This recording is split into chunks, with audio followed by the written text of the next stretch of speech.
meninas e meninos! Nesse vídeo a gente vai falar sobre licenciamento ambiental e responsabilidade ambiental. O licenciamento ambiental é um procedimento administrativo por meio do qual o administrador permite que alguém utilize de modo exclusivo os recursos que são difusos. Então, se você precisa utilizar os recursos que pertencem a todo mundo, os recursos do meio ambiente, sozinho, você tem que pedir autorização para alguém. Ainda que você também seja titular do direito difuso ao meio ambiente ecologicamente equilibrado, ele não é só seu. Por isso a gente tem o procedimento licenciatório. Serve para você poder pedir autorização para as outras pessoas, para elas não só te autorizarem a utilizar aquele bem, mas para que as outras pessoas tenham a oportunidade de saber o que você vai fazer, como você vai realizar a sua atividade e darem sugestões a respeito do melhor uso que se possa fazer dentro do que a sociedade entende como princípio do desenvolvimento sustentável. Além disso, quando há um procedimento de licenciamento, o empreendedor tem a oportunidade de comprovar que ele está seguindo os outros princípios do direito ambiental. Entre esses princípios, a gente sempre destaca os princípios da prevenção e da precaução. A prevenção e precaução tem diferença? Não é a mesma coisa, não? Em direito, se tem dois nomes, é porque provavelmente tem dois conceitos e cada um com uma função diferente. Os princípios são direcionamentos que a legislação nos dá para a gente seguir quando não existe uma regra certinha,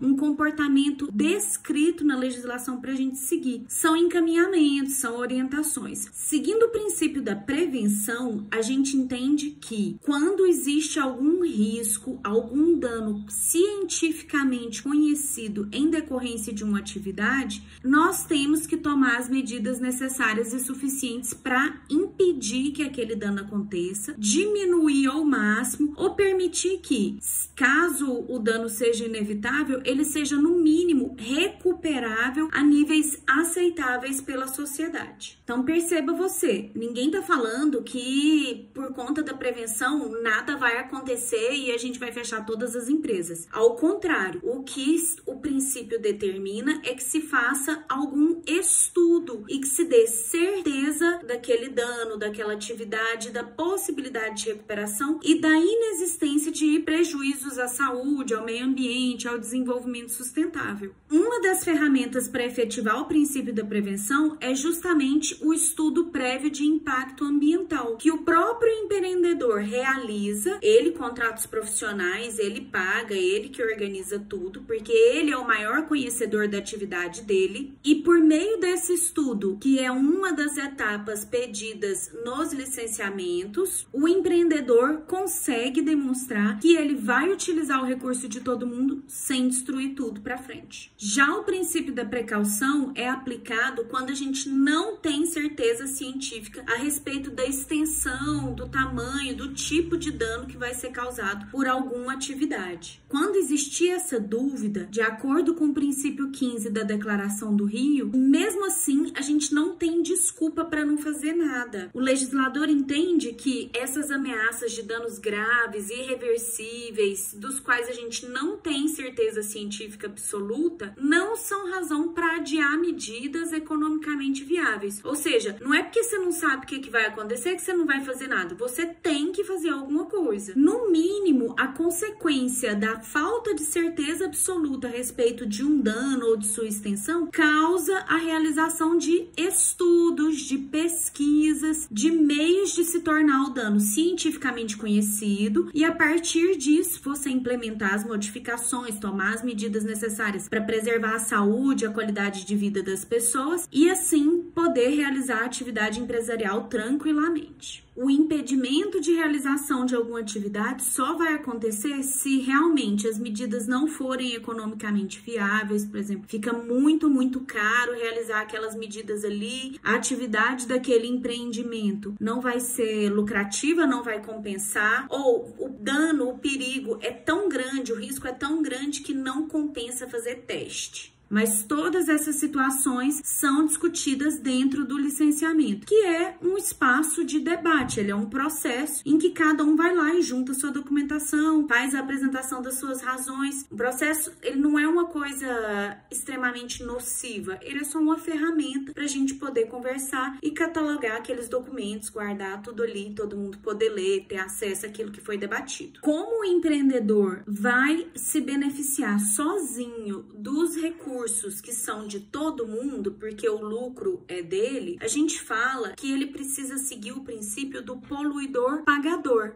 Ah, prof, esse eu sei, né? É porque é aquele que eu vou lá, pago e aí eu faço o que eu quiser, não é? Não é isso que fala poluidor pagador? Não, não é muito bem isso não. Quando a gente fala poluidor pagador, a gente quer dizer o seguinte: olha, você que tem um empreendimento, você é a pessoa que mais conhece o seu empreendimento. Se você poluir, você precisa estar preparado para pagar pelos danos. Pagar quando eles acontecem, pagar para impedir que eles aconteçam, e seguir os princípios da prevenção e da precaução e tudo aquilo que você prometeu que ia fazer lá no procedimento de licenciamento. Por isso, a Lei de Política Nacional do Meio Ambiente, que é essa Lei 6938 de 81, traz para o poluidor e para o predador a obrigação de recuperar ou indenizar os danos causados. Em tese, o poluidor sabe muito bem dos danos que ele causa, então ele tem que já estar preparado para resolver os problemas que ele mesmo provocar. Obviamente, a reparação de danos não pode ser um empecilho para a realização das atividades empresariais e comerciais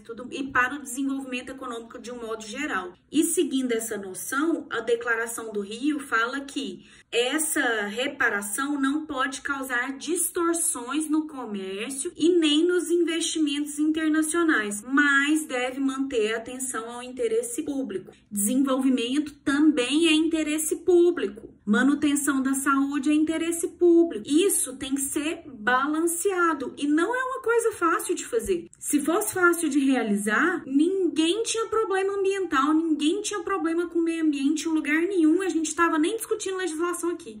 E é por isso que a etapa do licenciamento é tão importante, porque ela é uma preparação para ninguém dar bobeira, para ninguém dizer que depois não sabia, que não tinha noção que aquele problema ia acontecer. Aí o que o legislador brasileiro pensou? Ué, tem o licenciamento para a pessoa explicar tudo que ela vai fazer. Ela sabe que ela tem que conhecer o negócio dela e explicar direitinho quais são os problemas. Ela não pode esconder os problemas das outras pessoas que são também titulares do direito difuso ao meio ambiente ecologicamente equilibrado. Então, se alguma coisa der errado, é culpa dela mesmo. Ou não fez o estudo direito, ou mentiu na hora do licenciamento. Então, a gente tem que responsabilizar essa pessoa de um jeito muito severo para ela ver que o trem é sério. Pensando nisso, o artigo 225, parágrafo 3º da Constituição, fala que as condutas e atividades consideradas lesivas ao meio ambiente sujeitarão os infratores, pessoas físicas ou jurídicas, a sanções penais e administrativas, independentemente da obrigação de reparar os danos causados. Então, o Constituinte colocou esse comando lá no texto mais importante que orienta toda a nossa interpretação e falou assim, olha, se der problema, é pra lascar com a vida do poluidor. Em direito, a gente sempre observa o devido processo legal, a ampla defesa, o contraditório, a gente tem que fazer isso. E para apurar responsabilidade, ou seja, para dizer quem vai assumir as consequências de algum ato, a gente tem outras legislações, né? A Constituição fala que é para fazer e aí vem as outras leis abaixo dela para dizer o que vai acontecer de verdade. Nesse parágrafo 3º da Constituição, a gente tem 3 tipos de responsabilidade. A responsabilidade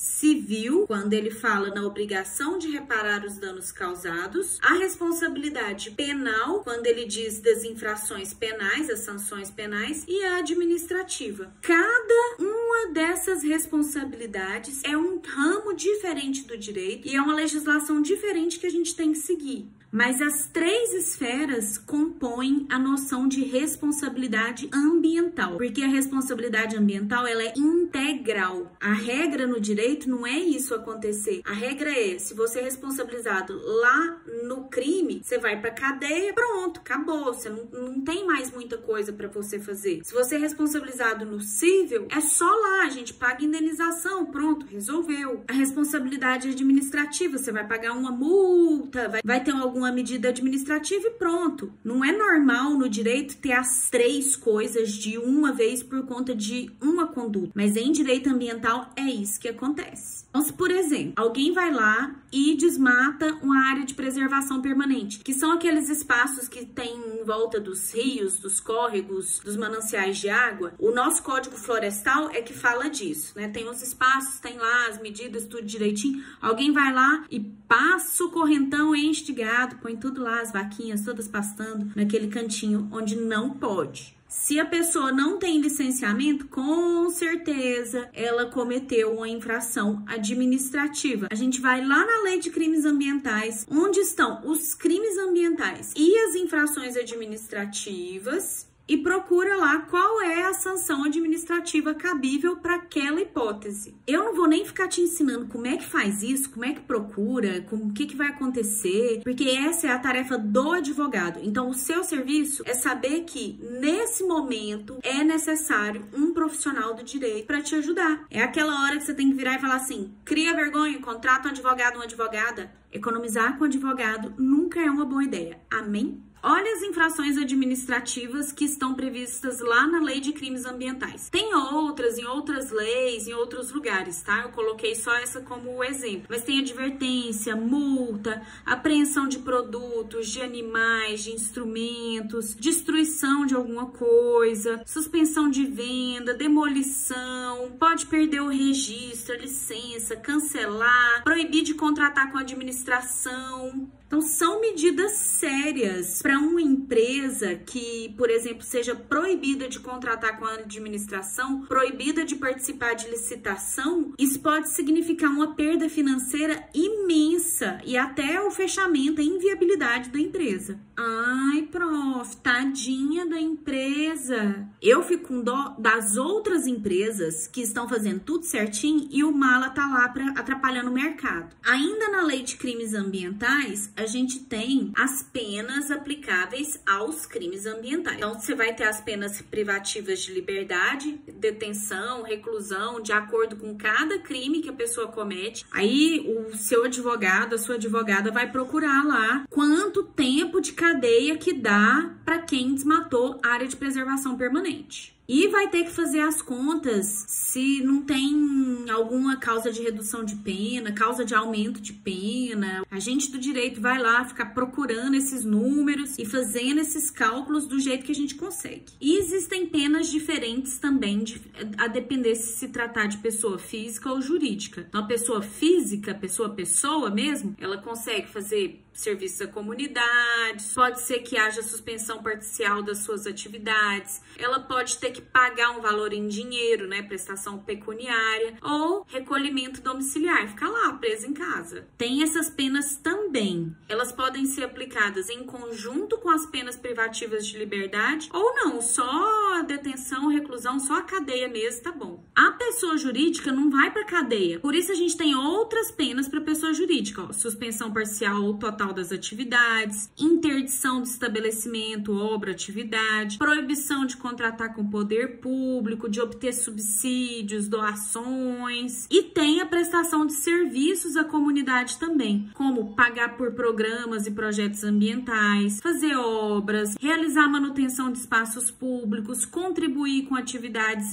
ambientais, culturais, públicas. Tem empresa que até aproveita esse tipo de medida para se promover. Ela vai lá e fala assim, olha, a empresa tá fazendo tal coisa para ajudar tal comunidade. Quando você vai ver mesmo, é uma prestação de serviço à comunidade que a empresa foi obrigada a cumprir e ela tá lá, aparecendo de boazinha pros outros. A responsabilidade civil envolve a obrigação de reparar os danos causados. O Código Civil diz que quando existe um ato ilícito provocado por uma ação ou uma omissão voluntária, negligência, imprudência, e isso viola um direito e causa um dano a alguém, essa pessoa responsável pela conduta fica obrigada a reparar. É isso que está escrito nesses artigos todinhos aí que eu coloquei para você, basicamente. O legislador civil também pune o excesso. Às vezes você até tem direito de fazer alguma coisa. Por exemplo, você conseguiu, num procedimento de licenciamento, autorização para desmatar parte da área de preservação permanente e plantar outras coisas lá, porque as variedades que estavam crescendo ali não eram nativas e tem que arrumar.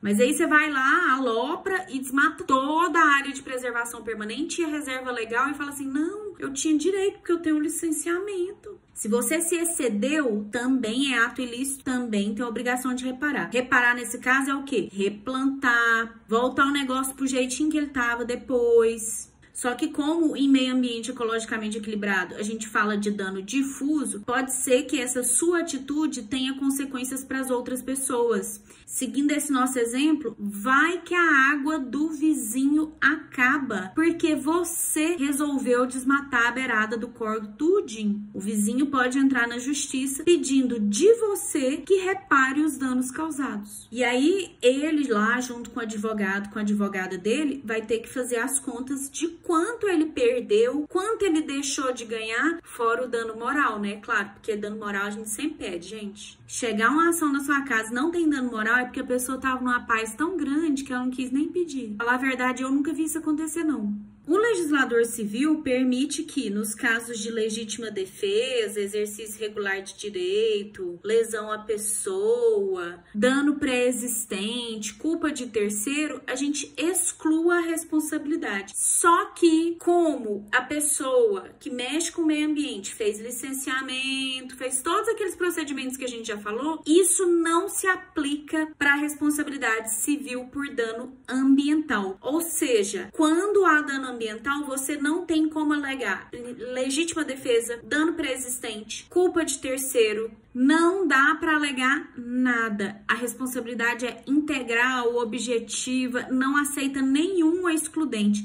Só o que dá para negociar é um prazo, um jeito de cumprir, um desconto em alguma coisa e olhe lá, que é muito, muito, muito difícil. Basicamente, esse é o nosso sistema de responsabilização em matéria ambiental e é assim que o legislador regula as nossas relações com a natureza em termos de manutenção da permanência desses recursos aqui e para permitir o desenvolvimento sustentável e as atividades econômicas, empresariais e o desenvolvimento de todo jeito. Tudo bem? Por enquanto é só. Se você gostou, deixa o seu joinha, deixa um comentário aí pra nós. Se você não gostou, fala também, dê sua sugestão, seu joinha, que a gente recebe tudo com muito carinho, tá bom?